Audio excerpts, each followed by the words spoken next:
Good morning. We have been wanting to do a video of our garden for a little while now.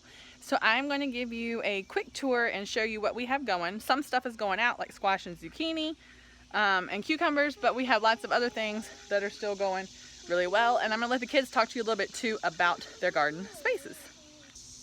I have corn, cucumbers, and squash, and Chinese noodle beans. Very good. We did. This is the first box that the kids planted right here. And it was squash and zucchini, which we have pulled out, is gone now. The cucumbers are starting to die off, but we still have some left going up our little hog panel here. And the corn is nice and tall. We still have some nasturtiums, and our green beans are still producing nasturtium there. And we still have our green beans producing here, and our corn is not going to be long before that's ready. Now, Abby's going to tell you something that she has been helping me with in the garden. She's been helping me pick them, and we have also cooked them. What are they, Abs? Chinese noodle beans. The Chinese red noodle beans. You can see them hanging there. Do you like eating them too, Abs? Yeah. Yeah, and we cook them so simple. We just cut them up, saute them with a little coconut oil and a little salt, pepper, and I did put some fresh garlic in them. And that's how we eat them. Let me get you here's a good close-up. The more slender they are, the better they are, the more tender they are. Look at bees doing their work. See the bees doing their work. You're right. And I'm going to tell you, putting kids in the garden is one of the best things because they learn so much. Abs, tell me, what are the bees doing? Pollinating all the plants, right? So they can grow. So that they can grow. All right, and then our next box here was kind of an experiment. I put watermelons, basil, green beans, and a tomato plant in here, and there is a lavender plant too. And Mags, what are you holding? Oh, big watermelon. It's only this big. It's so heavy. It is getting heavy, and I've even seen another one down in here. Let's find the little one. Look, there's another one right here starting. Oh, cool. That's tiny. I bet Yeah. that's not that heavy. So as you can see in this box, the tomato, the green beans, the watermelon, the basil down here have been extremely happy. Here also are sunflowers that are opening. We hear you, Mr. Rooster. And I have definitely learned my lesson for next year. These tomato cages do not work. You can see my lovely tomato plants are so big. They're falling over. They're just going into the sunflowers. The sunflowers are being a nice little support for them. But we have lots of good tomatoes that are ripening. And then this fourth box, if we go over here, is another experiment kind of that I did with, so these are winter squash. So I've got spaghetti squash and butternut squash. And then I have sunflowers in the middle. And I'll take you over there and show you the Christmas lima beans that are kind of winding up the sunflowers and using them as a trellis. Look, girls, we need to pick beans. Look, here's some more of our green beans that are growing. All right, let's go check out those. So, Abs, what are you looking at? It's Chinese. Do you know what it's called? No. This is a spaghetti squash. Yeah. So look at it. This is the first year we've done spaghetti squash, and they have done just excellent. Everywhere I look, there are spaghetti squash hiding. Lots of blossoms. There's another one. Yeah. Hiding in there. There was a ladybug. Another crawling one. on me. A ladybug. Yes. So, yeah, in the back you can see the zinnias that Abby planted. And we had a storm last night, so we're going to have to try to stand some corn back up. But this was corn and pumpkins that we had just planted. The pumpkin plants are actually doing really well right there. But we will go through and kind of stand the corn back up so that it will hopefully recover from the storm we had last night. Some of our big corn, you can see over here, has kind of fallen over also. We had a lot of wind. I didn't realize how big these were. I know, look how tall they've gotten. So let me see if I can back up and see how big they've gotten. Yep. So here is our corn. We have, under the corn was kind of an experiment I did. It was putting the watermelons down here. And we do have some more watermelons that I've been watching. Where'd you go, little guy? I was watching you the other night. There it is.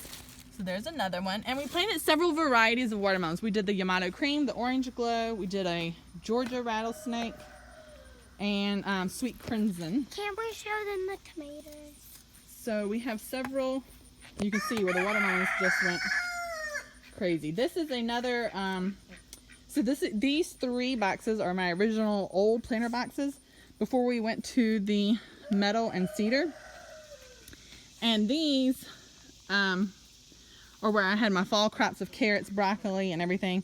So I just put a few summer things in here to kind of transfer out where we have squash and zucchini and cucumbers that are dying off. I have a few more that I've planted, so they'll start producing soon. So here's another squash and zucchini, another basil plant in here, marigolds, and you can see the watermelons are just going everywhere. Here's another watermelon.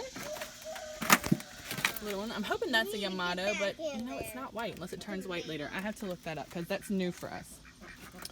These are some Christmas lima beans that I've put in here also, and they really need to trellis. So I'm hoping they will trellis here where we have a honeydew going also.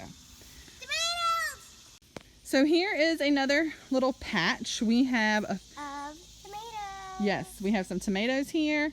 We have basil, and we put marigolds. Oh yeah, you can see some of our tomatoes going here. There they are. Whatever this thing is, fell over.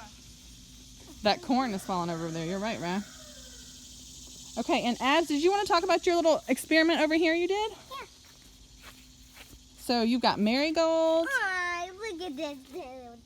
I know, that's your little jalapeno pepper plant. And it, poor little thing, has stayed so tiny. But that's okay. We'll be learning. Your pepper plant is over here under the marigolds, and it has some peppers on the Abs. Does it? Yeah. The marigolds during our storm last night kind of Fell over too, but look at your peppers. See them? They're green. They are green. All right, marigolds. What else do you want to talk about, Abs? I know what I want to talk I know your favorites up here. I know what I want to talk about. Okay. What do we have here? The tomatoes. A tomato. I want to talk about. So she's got her tomatoes here. She picked some the other night. We've got a few more little cherry tomatoes coming here. We've got lots of green ones on there. And then what about this plant, Abs? What is that one right there? What's it called? Basil. Basil. Yeah. And why did you plant basil with your tomatoes? To keep the bugs off of it. To keep the bugs off of the Tomato plant. Yes. So what is that called? Do you remember? This is kind of part of our homeschooling lesson as we garden. You remember what it's called, Max? Something, something, something, something. What's it called when we plant two things together that work together? It's called what, Riley? Not transplanting. That's when we took them from the greenhouse and put them in the ground. Companion planting, right, Max? Companion planting, and that means what?